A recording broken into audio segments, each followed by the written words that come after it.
एक और case अलकादे trust case फैसला सामने आ गया और मोस्ट एक्सपेक्टेड ही फैसला था। आपको लगता है कि अब रिहाई की उम्मीदें वाकई अब दम तोड़ गई हैं या कोई ना कोई रास्ता मुज़ाकरात से निकलेगा या कहीं और से निकलेगा?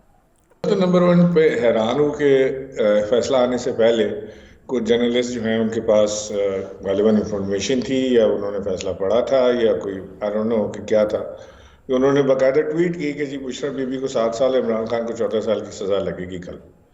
और वही फैसला आया तो कैसे चेक होना चाहिए कि इनको कैसे एग्जैक्टली पता लगा कि ये कैसे हुआ सारा कुछ। हम्म। और ये जो जो सारा मामला है अलकादर ट्रस्ट केस का, मैं समझता नहीं कि ये सस्टेन करेगा हाई कोर्ट के अंदर। बिकॉज इसके थोड़ा सा बेसलेस है, इसके अंदर कोई जो वकील हैं वो वकला हैं जो अपोजिट साइड के, वो कोई चीज़ प्रूव नहीं कर पाए।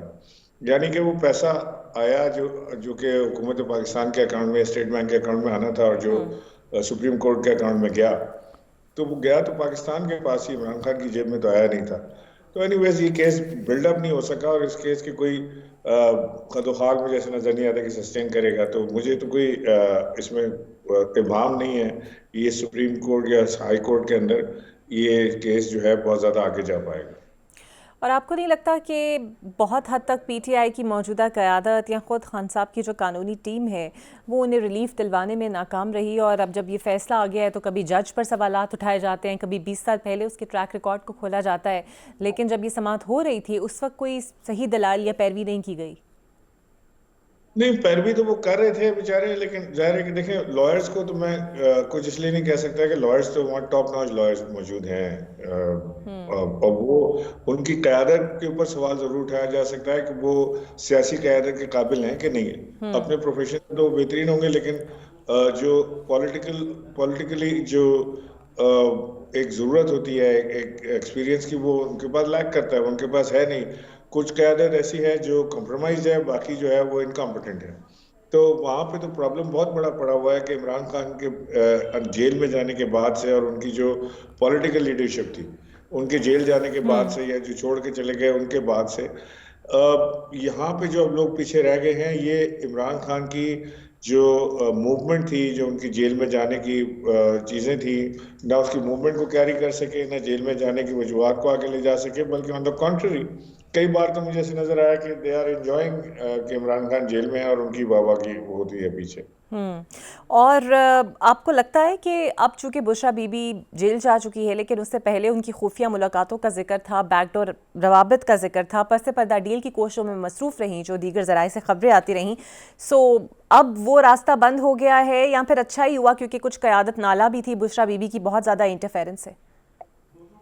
नहीं, मैं तो अभी भी ये समझता हूँ कि एक कोई एक राबता है जरूर, कोई ना कोई, और ये मामला किसी करवट बैठने को हैं। अब वो बुशरा बीबी के थ्रू हैं, डायरेक्ट खान साहब से हैं, वो किसी वाया किसी और मीडिया के हैं, मैं कह नहीं सकता। लेकिन इसका बुशरा बीबी के जेल जाने से कोई ताल्लुक वास्ता है नहीं कि वो कॉन्टैक्ट जो है वो डिस्टर्ब हो जाएगा या डिसलॉज हो जाएगा। हम्म। और अभी आपने जर्नलिस्ट का जिक्र किया कि ये फैसला पहले, और इसमें कोई शक नहीं है कि वाकई ये ज़बान ज़द आम फैसला था और लोगों को पहले से ही पता था कि क्या फैसला आने वाला है, क्या एक्सपेक्टेड है। लेकिन फैसल वाडा साहब को भी पता था और उन्हें बहुत कुछ पता होता है और आप उनके काफ़ी करीब समझे जाते हैं। उनके ऐसे कौन से सोर्स हैं जो उन्हें भी बहुत सारी चीज़ें वक्त से पहले पता चल जाती हैं, मंजरनामों पर वो प्रोडिक्शंस कर देते हैं, फैसलों की प्रोडिक्शंस कर देते हैं? देखिए, सबकी जो सोर्स ऑफ इंफॉर्मेशन है वो एक ही होगी। जो जो आपके एंकर्स की सोर्स ऑफ इंफॉर्मेशन है, वही अगर फैसल वाडा भी बता रहे हैं तो उनकी भी वही सोर्स ऑफ इंफॉर्मेशन होगी। हम्म। लेकिन इसके ऊपर तहकीक जरूर होनी चाहिए कि पाकिस्तान एक मुल्क के अंदर जहाँ पे हम क्लेम करते हैं कि हमारी अदलिया आज़ाद है, हम्म। वहाँ पे ये कैसे हो सकता है कि कल आने वाला फैसला आज रात को मैं, और ओडेसिटी आप मेरी देखें कि मैं न सिर्फ ये कि ट्वीट कर रहा हूँ, मैं टीवी पे भी बैठ के उसको क्लेम कर रहा हूँ कि जी कल ये फैसला आएगा। तो बहुत ही मेरे लिए तो बड़े अजीब सी चीज़ है ये। हम्म। सो अब वैसे एपरेंटली तो इस्तेकाम पार्टी आपने ज्वाइन कर ली, so are you still a part of it या फिर अब आप चाहते हैं पीटीआई में वापस जाना? बिल्कुल भी इस्तेकाम पार्टी ने ज्वाइन की। हम एक उनकी जो लॉन्चिंग सेरेमनी थे उसमें गए थे, उसके बाद से कभी उसकी कोई मीटिंग या कोई और चीज़ हमने कभी ज्वाइन नहीं की। हमने हमेशा तरीक इंसाफ का पार्ट रहे। जब छोड़ी छोड़ी या छुड़वाई गई पार्टी ये सियासत, तो उसके बाद से हम बाहर ही बैठे हैं, हमने और कोई सियासी जमात ज्वाइन नहीं की, ना कहीं से इलेक्शन लड़ा, ना कोई सियासी तो मूवमेंट आप की। I you intend to join it back, जाना आप वापस चाहते हैं? क्योंकि जिस तरह आप वोकल होकर बात करते हैं उस तरह शेर अफजल मरवत साहब भी करते हैं, और उन्हें तो इतने शोकाज मिले, अब तो वो कहते हैं कि मैं तो शोकाज से इतना तंग आ गया हूँ कि मैं कहूँगा बानी को कि मुझे वैसे ही पार्टी से निकाल दें। तो आपको लगता है वो बहुत ज़्यादा लोग जो ओपनली बोलते हैं वो भी आपकी क़यादत को पसंद नहीं? देखिए, मुझे इसकी कोई परवाह नहीं है कि किसको क्या पसंद है, कोई क्या पसंद नहीं है। मुझे इतना पता है कि इमरान खान जेल में है, और जो उनकी बाकी क़यादत बाहर है, अगर उनको मेरी बात पसंद नहीं आती तो ना आए। अगर वो मुझे पार्टी में नहीं लेने देते थे खान साहब को, तो ना लेने दें। ये तो फैसला इमरान खान ने करना है। जब वो बाहर आएंगे या जब मेरी उनसे मुलाकात होगी या हमारी साइड की स्टोरी सुनेंगे, तो हम बैठ के उसको बात कर लेंगे। लेकिन मसला ये नहीं है कि मुझे पीटीआई में वापस लिया जाएगा या मैं जाना चाहता हूँ कि नहीं जाना चाहता। मसला इस वक्त बहुत बड़ा मुल्क को दरपेश है, पॉलिटिकल इंस्टेबिलिटी का। और मेरी ये ख्वाहिश है, ख्वाहिश क्या, मैं समझता हूँ कि सलूशन जो है वो ये है कि दोनों फरीकैन को, इस्टेब्लिशमेंट को और इमरान खान को, अपना स्टैंड थोड़ा सा सॉफ्ट करना पड़ेगा और बैठ के एक दूसरे की बात को सुनना पड़ेगा, समझना पड़ेगा, और फिर कहीं आगे चल सकते हैं। जब हम इक़्तिदार में थे तो इमरान खान बार बार ये इस बात का जिक्र करते रहे कि मैं और इस्टेब्लिशमेंट एक ही पेज पर हैं, और वो एक पेज पर होने से हमारी जो हुकूमत थी उसको तक़वियत और एक ताकत हासिल थी। जैसे ही वो एक पेज जो है जुदा हुआ या फटा, एस्टेब्लिशमेंट ने अपना रुख पलटा, तो ये पेज भी पलट गया। साथ ही साथ हमें हमेशा पाकिस्तान में देखने को मिला, ये पहली दफा नहीं हुआ पाकिस्तान में किसी हुकूमत के साथ। जब भी पाकिस्तान में आप देखेंगे कोई हुकूमत आती है, वो एस्टेब्लिशमेंट की तारीफें करती है, और अपोजिशन जो है वो एस्टेब्लिशमेंट को बुरा भला कहती है।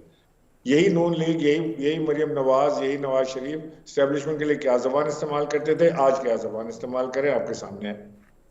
बिल्कुल सही। और पीटीआई ने ट्रंप से बहुत उम्मीदें लगाकर रखी हुई हैं। डू यू रियली थिंक कि ट्रंप पूरी दुनिया के मसाइल छोड़कर सिर्फ बानी पीटीआई को रिहाई दिलवाने में कुछ प्रेशर डालेंगे पाकिस्तान पर? मुमकिन है कि वो ऐसा हो, लोगों को उम्मीद भी है कि ऐसा होगा। लेकिन मेरी तो एक सवाल मेरा है पीटीआई से कि आपने अपनी जिद्दोजहद छोड़ के सारे के सारे ट्रंप की तरफ देख रहे हैं कि जी ट्रंप पाकिस्तान में इमरान खान को रिहाई दिलवाएगा।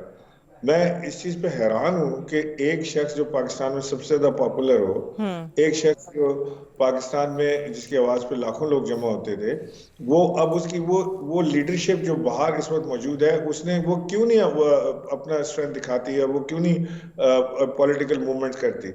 बजाय वो पॉलिटिकल मूवमेंट करने के, वो आराम से अपने रेस्टोरेंट, अपने एयर कंडीशन ऑफिस में या ड्राइंग रूम में बैठ के वो इसका इंतजार कर रहे हैं कि जी ट्रंप वहां से ट्वीट करेगा या ट्रंप फोन करेगा और पाकिस्तान में भूचाल आ जाएगा और इमरान खान रिहा हो जाएंगे, विच इज वेरी रॉन्ग। अगर ट्रंप की ट्वीट या ट्रंप के फोन का इंतजार इमरान खान को नहीं है, तो ये बाकिया लीडरशिप उसका इंतजार क्यों कर रही है? और अगर उसके फोन से ही रिहा होना है, तो फिर तो सारी जो उनकी मेहनत और जद्दोजहद थी वो तो रायगा चली जाएगी। बिल्कुल सही। और आपको लगता है कि चूंकि वो बंद लफाफा पूरी काबीना में घुमाया गया और पूरी काबीना से साइन करवाए गए, तो फिर बाकी काबीना को भी तो उन पे भी फर्दर जुर्म लगनी चाहिए थी, उन्हें भी बुलाना चाहिए था, लेकिन उनको तो कुछ नहीं कहा गया। देखिए, मैंने आपसे पहले भी कहा ना कि इस केस में कोई इतनी जान है नहीं कि ये सारा काम करते हैं। बाकी काबीना के आधे अरकान तो जो है वो शायद पीटीआई में अब रहे भी नहीं है, तो वो एक जब जरूरत होगी तो शायद हाई कोर्ट शायद बुला भी ले उनको।